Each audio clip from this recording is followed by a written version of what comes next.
Okay, if you remember where we left off before, we had a problem where if you didn't have the rights to a particular folder and you tried to map it, it gave you error messages. In this case, the students who didn't have access or rights to the apps folder couldn't use that particular command to map that drive. As a result, we've decided that maybe we should test whether a user is a student or not, whether it's a lecturer or not, before they try to map that apps folder. So in this case, as part of the login script, we have an option of testing, so using the if condition. If we actually scroll through our login scripts area, which we can see that there's a if then else statement. Okay, so we'll try to use this to modify our login scripts to be more appropriate. Okay, so let's actually put the if statement before this command. So if member, one of the function of the if function is to test if someone's a group, so we can use the if member of function to test if a user is a member of a certain group. If you flip to the in your handout to page 691, you'll see that there's an example of this in the very first paragraph. So if I use that as my as example, I can use this, create this if member of statement. Obviously it's if member of, and the name of the group is in the quotations.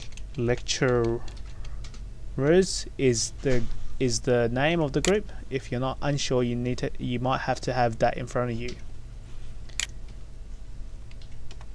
and then close quotation mark.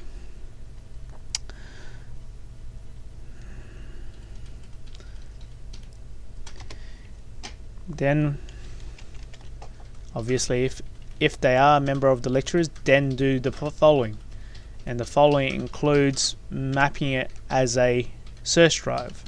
You notice that I indented this next command to represent that this is a part of the previous command. Again, this is by convention. It's not required for it to work, but it's just easier to recognize, to see it and pick it out of the code.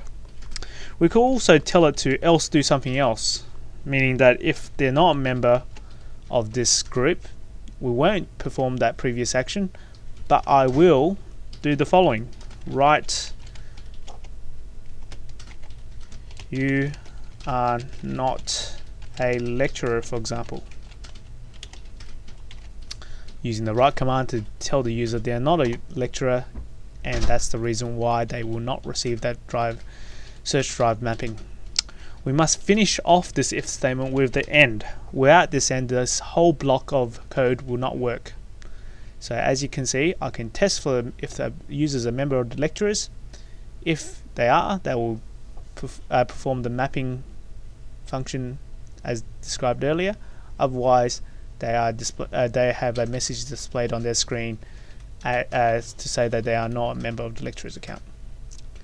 Click OK, and again let's test this. Let's test this as a lecturer first of all, and then secondly as a student. So first of all, as a lecturer, we'll log in as Alex.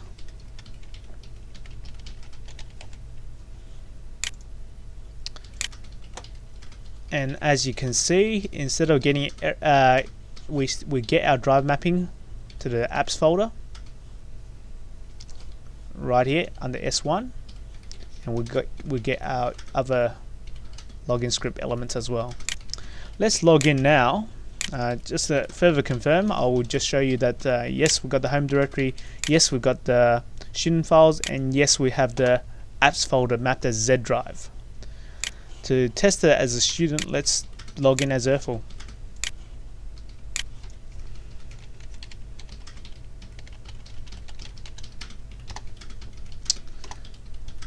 And if you notice, instead of getting an error message this time, I am getting the "you are not a lecturer" message, meaning that hey, we didn't perform the function of mapping that drive because you're not a lecturer. If you noticed, we've got Airful's home directory, we've got the student files, but we don't see any of the apps folder being mapped. You may notice a F drive and a Z drive still, but these drives are mapped to something else, and these are part of the default login script.